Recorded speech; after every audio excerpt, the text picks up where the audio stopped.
Looking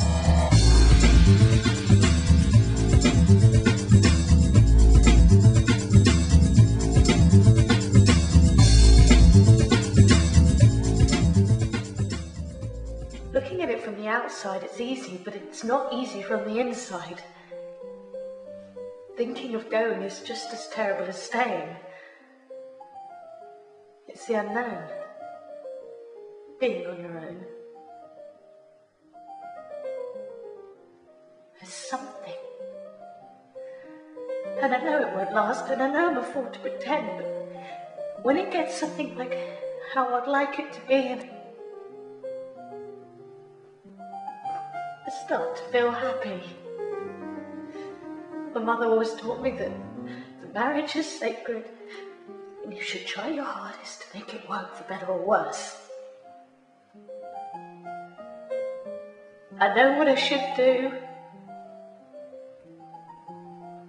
but I can't help the way I am. It's like the intro and the... Look, I've got to go.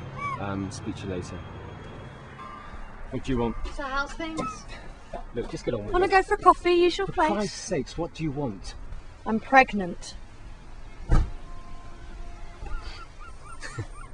All right. Well, congratulations to you both. What's that supposed to You mean? and Stuart? It's not Stuart's, it's yours. Yeah, of course, yeah. Well, let me just remind you that we haven't been together for over a year. September the 4th? And what's that supposed to mean? You stayed round mine. Look, I was pissed. Too pissed to drive, Not remember? that pissed. You had no trouble as I Oh, you recall. bloody stupid bitch. You said you were on the pill. I was. Sort of. Look, Nick, we need to talk about this. How about over dinner? No. Forget it. Just forget it.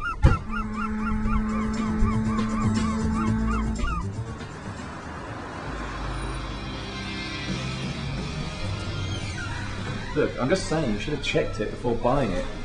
You know, you really are something. I only bought this to help you out. You said you were desperate. You really wanted to take your thesis out on it. You couldn't even be bothered to come and see it with me, for Christ's sakes. You sort it out, you said. Well, if you had sorted it out, we wouldn't be having this conversation. Face it, the thing's a complete write-off. Of course I thought the thing bloody work. I wouldn't have bought it otherwise. Figured it was worth what I was paying for it. Excuse me, that was my money. Okay, sorry, what you were paying for it. Look, why don't you just take it back and ask for a I refund? can't do that.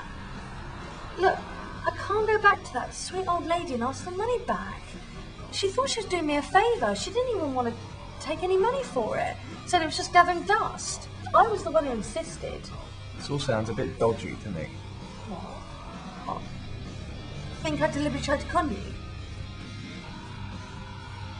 Well, if you think that, even bigger dickhead than I thought. He said it was important. He asked me to meet him after work, but he wouldn't say what it was about. I thought it odd he should ring me. I know from him in ages. It was getting dark by then, and there was hardly anyone around at the time. It was a really miserable evening, pouring down. I just sat in my car and waited. And at one point I thought I saw him walking towards me through the rain. It really did look like him. But I must have been imagining it, because when I looked back, the figure was gone. I waited till 2:15, then I left. In a strange way, I was kind of glad he didn't turn up. I suppose I shouldn't say that, but he sort of wore you down after a while, and I didn't bother ringing him after he stood me up because it seemed a bit pathetic. Half expected him to anyway.